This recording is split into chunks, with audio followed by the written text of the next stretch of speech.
Hakkım var mı? Eid mobile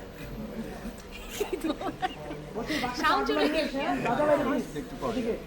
sound আসবে তো একটা ক্যাজুয়াল একটা ভিডিও তাই না So- মেন ক্যামেরা তাকায় আসছে এবার আপনাদের মেরিলের এক্সপিরিয়েন্স বলেন আমাদেরকে ও মেরিল আচ্ছা কেমন তুই রেকর্ড করতেছিলি ও সরি মেরিলের এক্সপিরিয়েন্স খুবই ভালো মানে শুধু সোহাগ ভাই সামনে বসে আছে তার জন্য না পুরো টিম সোহাগ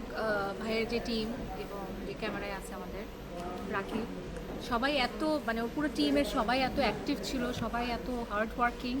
সত্যি কথা আর কম্পোজিশন থেকে শুরু করে ড্রেস আপ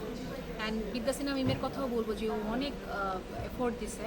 আমি তো লাস্ট দিকে কারণ সবাই এত সুন্দর ডান্স করতেছে আমি নার্ভাস ছিলাম যে কি হ্যাঁ, ভালো হবে। আমাকে অনেকে বলছে যে কনা খুব ভালো নাচেছে আমি বলছি, কনা যে নাচতে জানে এটা তো অনেকে এটা তো জানে না সোহাগ ভাই কারণ অবশ্য ছোটবেলা থেকেই জানে ইভেন কনা আপু নাচ দেখে হচ্ছে তিশা আপু খুব অবাক হয়েছে ভিডিওটা দেখছো কিনা আমি জানি না যখন তুমি যখন হ্যাঁ, স্টেপগুলো দেখছি, দেখতেছো তখন হচ্ছে তিশা আপু খুব অ্যাপ্রিশিয়েট না করতেছে আমি তো এই যে টেলিভিশনে যেটা গেছে সেটা না এমনি যে টিকটকে বা রিলসে যেগুলো সবাই করেছে তখনকার যে রিয়েল এক্সপ্রেশনগুলো সেগুলো সাউন্ডে শোনা যেটা ও মাই গড এরকম করতেছিল সো আমার অ্যাকচুয়ালি ভালো লাগছে অনেক সবাই অ্যাপ্রিশিয়েট করছে